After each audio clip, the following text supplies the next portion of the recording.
Hello আমার প্রিয় বন্ধুরা, আশা করি সবাই অনেক অনেক ভালো আছো।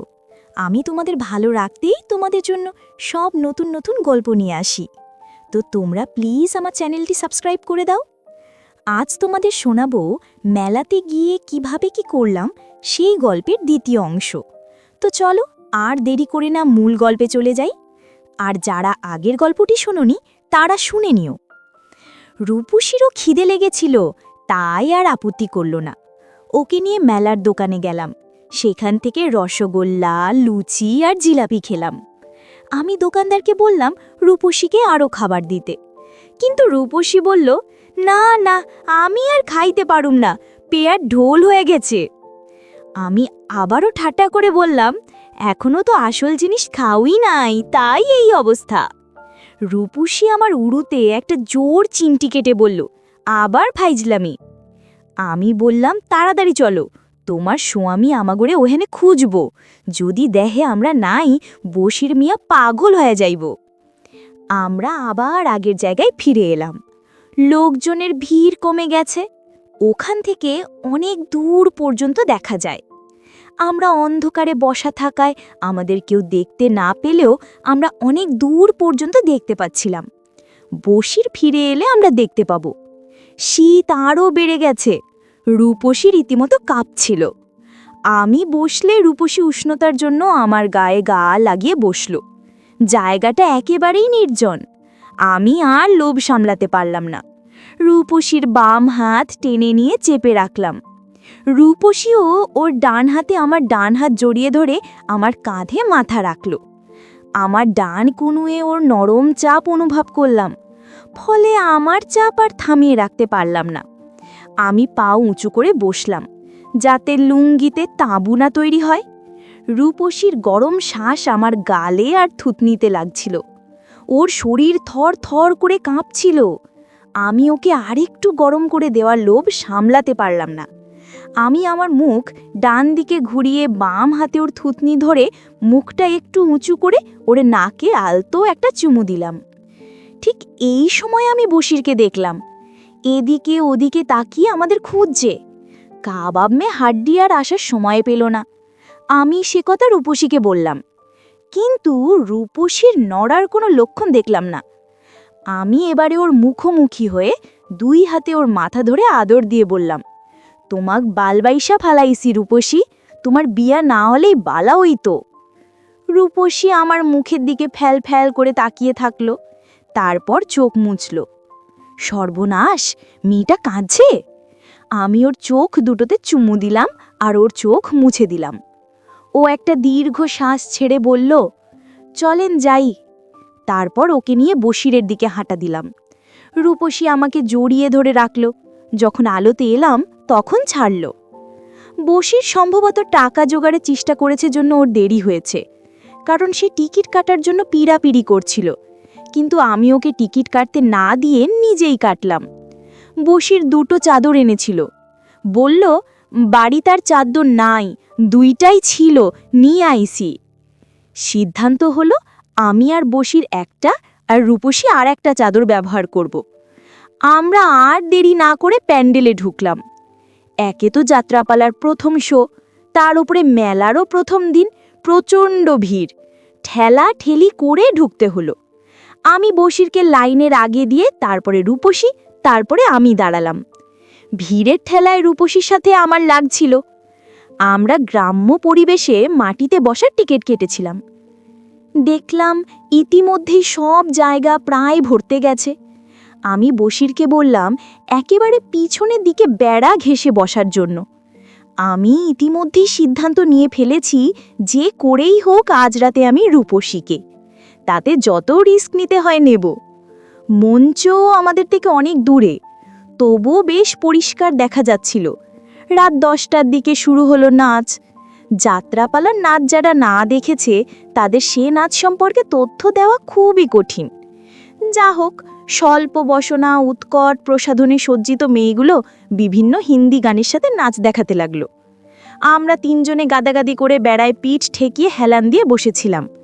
আমি ডান দিকে, আমার বাম দিকে দুজনের মাঝখানে রূপসী, আর সর্ববামে বশির। বসির আর রূপসী একটা চাদর গায়ে জড়িয়েছে আর আমাকে একটা দিয়েছে। আমরা তিনজনেই চাদরে মাথা পর্যন্ত ঢেকে নিয়েছিলাম। প্যান্ডেল একেবারে লোকে লোকারণ্য। নাচ চলল প্রায় 12টা পর্যন্ত। এরপরে শুরু হলো যাত্রাপালা। মায়ের চোখের জল, জঘন্য অভিনয়। কিছুক্ষণের মধ্যেই আমাদের সামনে প্রায় 7-8 গজ জায়গা খালি হয়ে গেল। আরও কিছুক্ষণ পর আমি নাক ডাকার আওয়াজ পেলাম। তাকিয়ে দেখি বসির হাঁ করে ঘুমাচ্ছে। আমি রূপসীকে ডেকে দেখালাম। ও হেসে বলল, উনি রাত জাগতে পারে না, ঘুমায় যায়।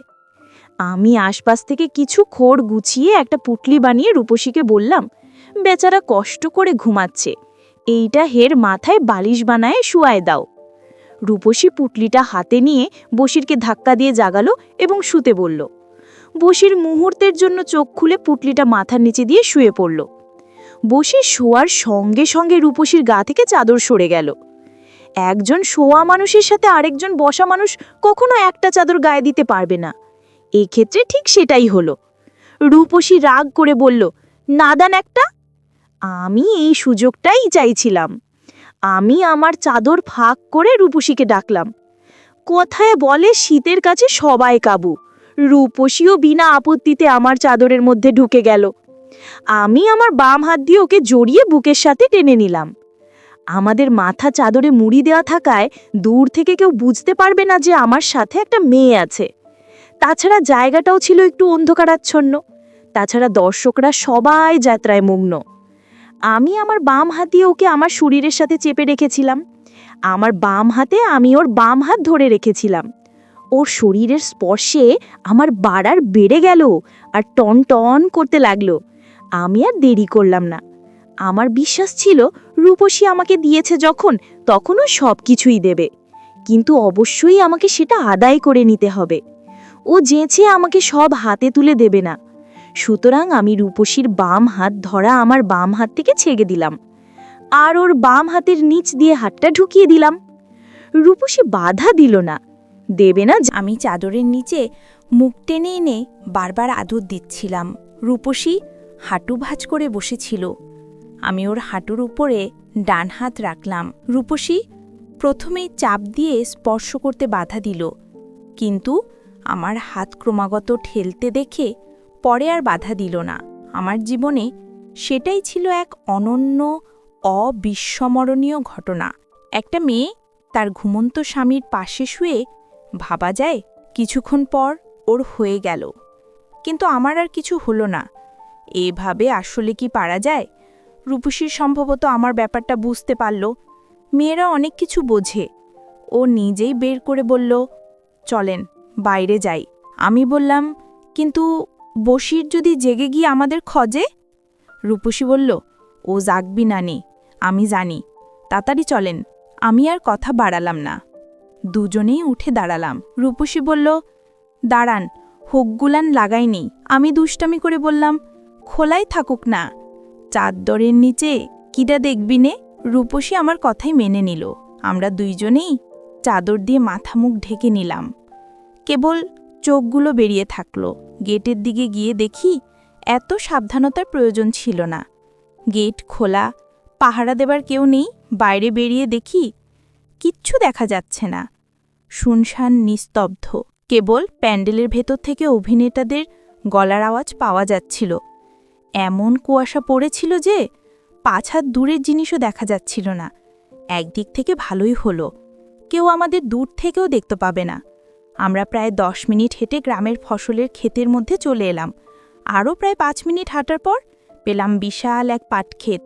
আমি ওকে নিয়ে পাট ক্ষেতে ঢুকে পড়লাম। পাটের পাতা কুয়াশায় ভেজা। আমার ভাগ্য এত সুপ্রসন্ন হবে ভাবিনি। কিছু দূর ভেতরে ঢুকার পর দেখে এক জায়গায় বেশ কিছু খড় গাড়া করা। আমি সেখানেই দাঁড়ালাম। তারপর অনেকখানি জায়গার পাটের গাছ শুয়ে দিয়ে জায়গাটা ফাঁকা করে নিলাম। তারপর ঘরের গাদা থেকে খড় এনে বিছিয়ে দিয়ে বিছানা বানালাম। রূপসীও খড় এনে আমাকে সাহায্য করল। বিছানা হবার পর ধরে শুয়ে পড়লাম। ইতিমধ্যে ঠান্ডায় আমার নরম হয়ে গেছে, কিন্তু রূপসীর ধরে আবার খাম্বা হয়ে গেল। আর দেরি না করে শুরু করলাম গায়ের যত শক্তি আছে সমস্ত শক্তি দিয়ে। আমার শরীর ঘেমে গেল। চাদর খুলে রূপসীর গায়ে দিয়ে দিলাম। খড়ের ঘষায় হাঁটু ছিলে গেল, কিন্তু আমার বিরাম নেই। একটু পর ক্লান্ত হয়ে রূপসীর পাশে শুয়ে হাঁপাতে লাগলাম। একটু পর শীত করতে লাগলো। চাদরটা উঁচু করে ভেতরে ঢুকে পড়লাম। প্রায় আধ ঘন্টা কেটে গেল। এমন সময় মসজিদের আজান শুনতে পেলাম। ভোর হয়ে আসছে, এবারে আমাদের যাওয়া দরকার। রূপসীকে সে কথা বলতেই ও ফিসফিস করে বলল, আমাকে আরেকটু ধরে রাখেন। ও আমাকে আবার আহ্বান করল। আমি সাড়া দিলাম। ফর্সা হয়ে গেছিল, কিন্তু কুয়াশা আগের মতোই ছিল। আমি সেই ফিকে আলোতে দেখলাম, কি অপূর্ব সব। দেরি করার সময় ছিল না। কৃষকেরা মাঠে চলে আসতে পারে। দ্রুত শুরু করলাম। তারপর আবার যেভাবে এসেছিলাম সেইভাবে প্যান্ডেলে ফিরে এলাম। যাত্রা শেষ হয়ে গেছে, লোকজন বেরিয়ে যাচ্ছে। আমরা কিছুক্ষণ অপেক্ষা করলাম। আমার বুক ঢিপঢিপ করছিল। কি জানি বসির কি জেগে গেছে নাকি। রূপসীকে জিজ্ঞেস করলাম, ভয় লাগছে কি না? যদি বসির জেগে যায়? রূপসী বলল, ওনারে বলবেন আমার বাইরে যাওয়ার দরকার ছিল, তাই বাইরে নিয়ে গেছিলেন।